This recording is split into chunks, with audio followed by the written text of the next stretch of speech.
Welcome to my YouTube channel story लोग train. पृथ्वी के संसाधनों का धड़ल्ले से इस्तेमाल कर रहे हैं बिना किसी रोक टोक के, और हर वो चीज करी जा रही है। और वो दिन भी करीब है जब हमें उन चीजों का सामना करना पड़ सकता है जो कि कभी कहानियों में हमने सुनी थी।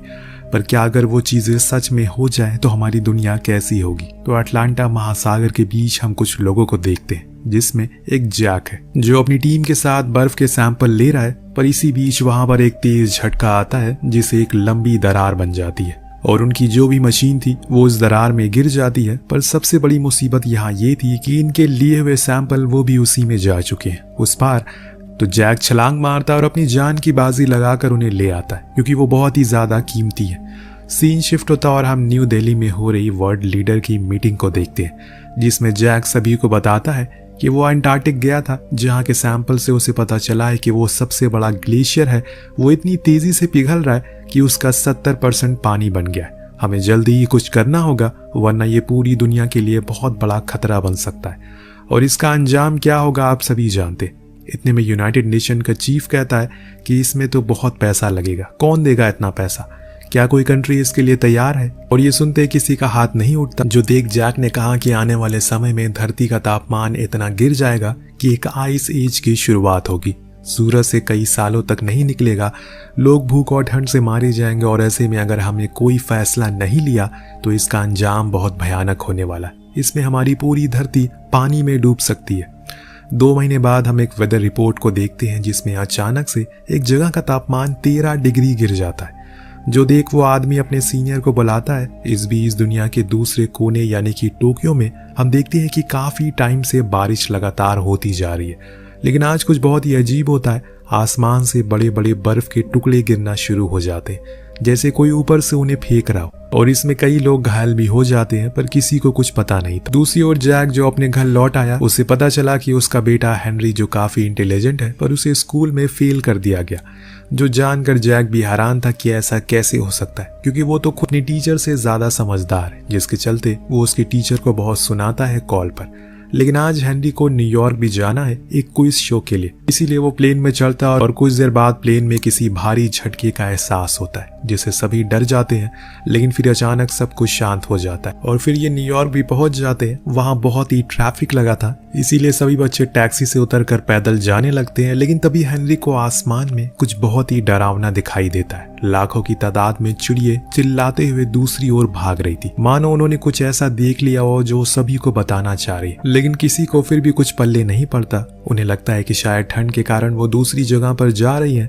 खैर, अब ये अपने कंपटीशन के लिए चले जाते हैं। शो को शुरू किया जाता है। उधर हम एक और सीनियर प्रोफेसर को देखते हैं, जो उस जगह पर पहुंचते हैं जहां से उन्हें उसे आदमी ने कॉल किया था, जिसने सबसे पहले उस गिरते हुए तापमान को देखा था। जब प्रोफेसर इस चीज को देखते हैं तो उन्हें लगता है कि शायद ये कोई मैकेनिकल ग्लिच हो सकता है। लेकिन ये चीज एक नहीं बल्कि 4 जगहों पर हो रही है, जो काफी डराने वाली बात है। इतनी तेजी से तापमान कैसे गिर सकता है? उधर न्यूयॉर्क में मौसम लगातार बिगड़ता जा रहा है। तेज तूफान के साथ अब भारी तूफान आने की भी संभावना बढ़ सकती है। वहीं प्रोफेसर फौरन जैक को कॉल करते हैं, क्योंकि उस दिन दिल्ली में हुई मीटिंग में वो सभी शामिल थे। वो जैक से कहते हैं कि जैसे तुमने कहा था, महासागर में अब तापमान गिरेगा। उत्तरी दिशा से तेज हवाएं चल रही हैं और जो ग्लेशियर पिघल रहे हैं वो अब पानी भी बन चुके हैं। जैक कहता है कि ऐसा मुमकिन नहीं है, ऐसा होने में तो कई 100 साल बाकी है। लेकिन जब वो प्रोफेसर की भेजी हुई रिपोर्ट्स को देखता है तो उसके तो पैरों नीचे जमीन खिसक जाती है। ये सब कुछ सच में हो रहा था। जैक का कहना था ये जो कुछ भी हो रहा है वो 10,000 साल पहले हुआ था, पर अब इसका क्या सोल्यूशन है उन्हें खुद नहीं पता। उधर हम देख पाते हैं कि मौसम विभाग वाले सभी को कह रहे हैं कि जो कोई भी लॉस एंजलिस में रहता है वो वहां से बाहर आ जाए, क्योंकि उसकी ओर 70 किलोमीटर की स्पीड से हवाएं आ रही है जो सब कुछ उड़ा कर ले जाएंगी। ये बात सच भी है, क्योंकि जब हम उन नज़ारों को करीब से देखते हैं तो एहसास हो जाता है कि ये वाकई में बहुत ही ज़्यादा भयानक है। 1-2 नहीं बल्कि कई सारे टोर्नाडो लॉस एंजलिस को जड़ से उखाड़ कर फेंक रहा है, जिसमें न जाने कितने हजारों लोग मारे जाते हैं। सारी वापस आने वाली फ्लाइट को कैंसिल कर दिया जाता है, यानी कि हेनरी अब वहीं पर फंसा रह गया। उधर अब मीटिंग का सिलसिला बढ़ जाता है, क्योंकि वो तूफान थोड़े समय के लिए थम चुका था। इस बीच उस मीटिंग में यूनाइटेड नेशन के हेड भी शिरकत लेते, जिनके सामने जैक बताता है जो कुछ भी आप लोग अभी देख रहे हैं वो मेरी थ्योरी के हिसाब से 100 साल बाद होने वाला था, लेकिन मैं ये गलत था क्योंकि उत्तरी महासागर की चट्टानों में दरार पाई गई है जिससे कि न जाने कितने बड़े बड़े ग्लेशियर पिघल गए और उसमें से जो पानी निकला होगा वो कितना ठंडा और कितना ज्यादा हो सकता है आप अंदाजा भी नहीं लगा सकते। पर उसकी बात पर कोई भी ध्यान नहीं देता, पर जाते जाते वो सभी से कहता है कि हम अभी एक भयानक क्लाइमेट चेंज के एकदम किनारे पर बैठे हुए, तो सभी तैयार हो जाओ, बहुत कुछ बदलने वाला है। कुछ ऐसे लोग थे जो उसकी बात से सहमत थे, इसीलिए वो उन्हें अपने साथ चलने को कहता है, जो जाकर वहां पर कई घंटे रिसर्च करके जो खुद बनाए हुए मॉडल की मदद से जानकारी इकट्ठा करता है। दिन अगले दिन वो वाइस प्रेसिडेंट के पास जाकर उन्हें समझाने की कोशिश करता है कि उन्हें जल्द से जल्द शहरों को खाली करवाना होगा क्योंकि अगले 20 से 25 दिन में कुछ ऐसा होने वाला है जिसकी उम्मीद किसी को नहीं होगी। लेकिन प्रेसिडेंट उसे ये कहकर ठुकरा देते हैं, तुमने यही चीज दिल्ली में भी कही थी, जो कुछ भी 100 साल बाद होने वाला है, पर तुम्हारी बात, तुम्हारी थ्योरी गलत निकली, इसीलिए मैं कोई बात पर भरोसा क्यों करूं।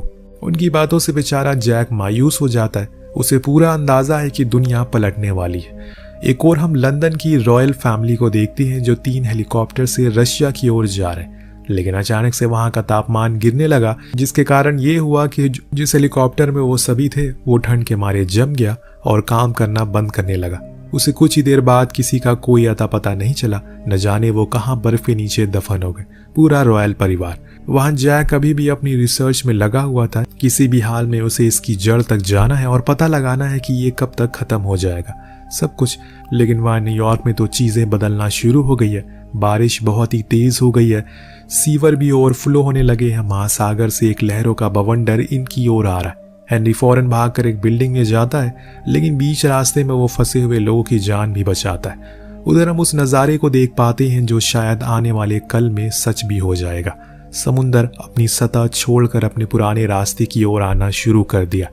स्टैच्यू ऑफ लिबर्टी पानी में समा गई है। पूरा न्यूयॉर्क देखते ही देखते पानी में डूब जाता है। दूसरे सीन में जैक को पता लगता है कि अगले 24 घंटे में 3 और बवंडर हैं जो किसी बुर्ज खलीफा जितने बड़े हो सकते हैं, वो इसी ओर आ रहे हैं। वो प्रोफेसर को रिपोर्ट सेंड करता है और इन्हें इस बारे में आगाह करता है ये टोर्नाडो 48 घंटे में पूरी दुनिया में फैल जाएंगे और जब ये ठंडे हो जाएंगे और अगर हमारी किस्मत में जिंदा रहा तो एक नई पृथ्वी को हम देख पाएंगे जो कि बर्फ की चादर से ढकी होगी और तापमान होगा -70 डिग्री के पार। आप जितनी जल्दी हो सके वहां से निकल जाए क्योंकि वो आपकी ही ओर आ रहा है। लेकिन प्रोफेसर ये कहकर मना कर देते हैं कि अब बहुत देर हो गई। वहीं दूसरी ओर हेनरी अभी खुद की जान बचाने में लगा हुआ है। इधर से जॉन उसे बार बार संपर्क करने की कोशिश कर रहा है जो कि हो भी जाता है। इसीलिए वो अपने डैड से पूछता है क्या ये सब जो कुछ भी हो रहा है वहां भी वही हाल है। तो वो कहते हैं कि हाँ, ये सब अभी चलता रहेगा, थोड़े टाइम तक तुम्हें खुद को संभालना होगा, जितना हो सके घर के अंदर रहो और कोशिश करना कि बाहर ना निकलो क्योंकि तापमान बहुत ही तेजी से गिर रहा है।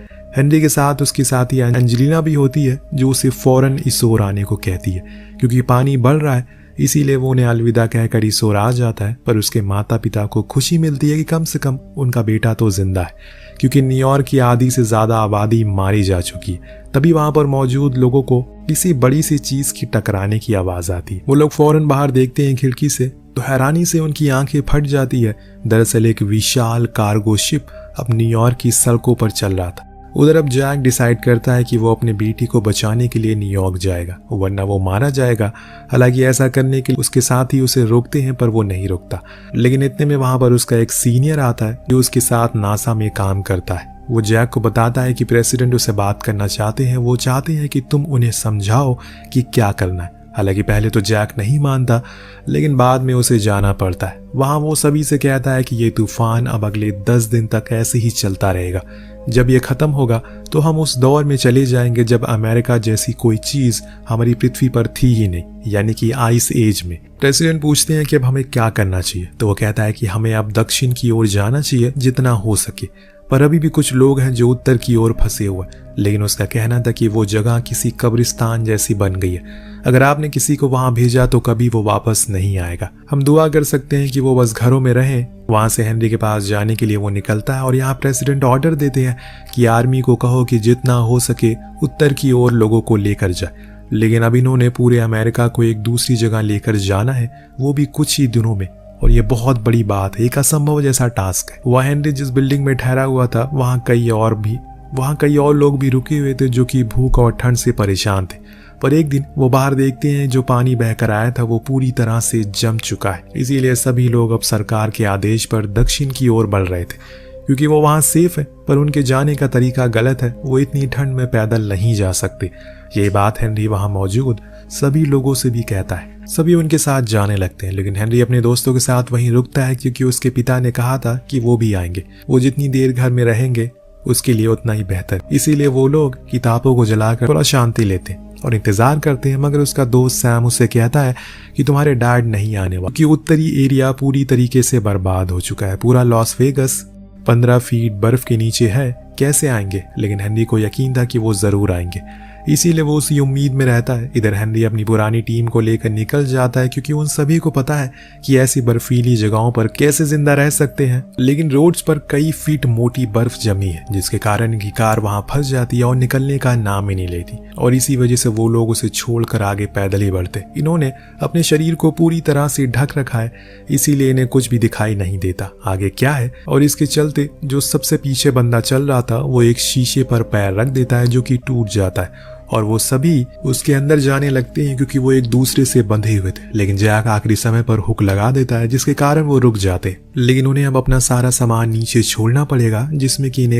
जिसमें इनका खाना पानी भी था और भी बहुत कुछ। हालांकि जैक का दोस्त उन सामानों को नहीं छोड़ रहा था, लेकिन जैक उसे समझाता है कि अगर तुमने उसे नहीं छोड़ा तो हम सब मारे जाएंगे। वो उसकी बात को मान लेता है, जिसके बाद वो आगे बढ़ने लगते हैं। वहीं हेनरी, जो कि अब परेशान है क्योंकि उनकी किताबें खत्म होने वाली है। इस बीच एंजेलिना उसे अपने पास बुलाती है। दरअसल दोनों ही एक दूसरे से बहुत प्यार करते हैं। हेनरी तो उसके लिए यहाँ पर रुका है क्योंकि एंजेलिना के पैरों में चोट लगी है, इसीलिए वो चल नहीं सकती। पर इससे बड़ी एक और मुसीबत थी, अब उसके पैर का वो इन्फेक्शन बढ़ता जा रहा है और उन्हें जो दवा चाहिए वो उनके पास है ही नहीं। पर तभी सैम उसे बताता है कि शिप पर यहाँ आया है, जो शिप यहाँ आया है वो कार्गो है, शायद उसमें हमें वो चीज मिल जाए जिसकी तलाश।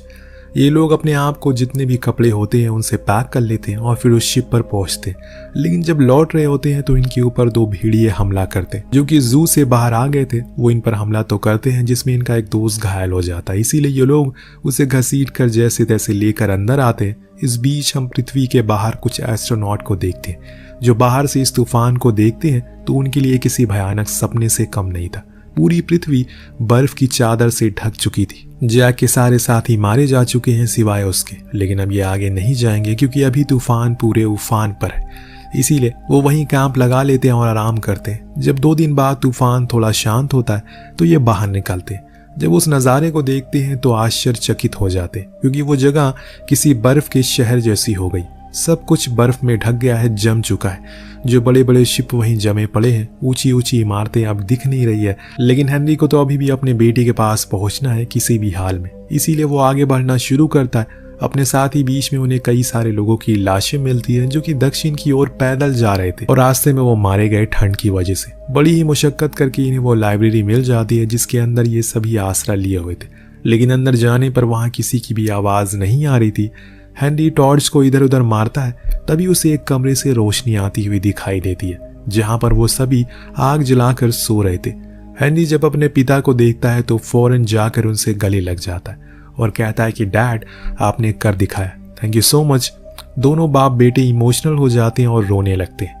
इसके बाद वहां इन्हें बचाने के लिए हेलीकॉप्टर आते हैं। वही हमें दूसरी ओर दिखाया जाता है कि जो वाइस प्रेसिडेंट है अब वो प्रेसिडेंट बन चुके हैं, क्योंकि फॉर्मर प्रेसिडेंट की तूफान में मौत हो गई है। सभी लोग अभी मेक्सिको में जा रहे हैं, जहां वो स्पीच देते हैं और कहते हैं कि मैंने बहुत गलती कर दी जैक की बात को नजरअंदाज करके, लेकिन मैं ये कहना चाहूंगा और हमने एक और गलती करी है, प्रकृति को बर्बाद करके। अगर हम सही कदम पहले उठा लेते तो ये कभी ना होता। लेकिन आज के बाद हम अपनी पूरी जान लगा देंगे अमेरिका को वापस खड़ा करने में। इस हादसे से हर किसी को सीख मिल जाती है कि सब कुछ ऊपर वाले का बनाया हुआ है, उससे ज्यादा शक्तिशाली कोई नहीं है।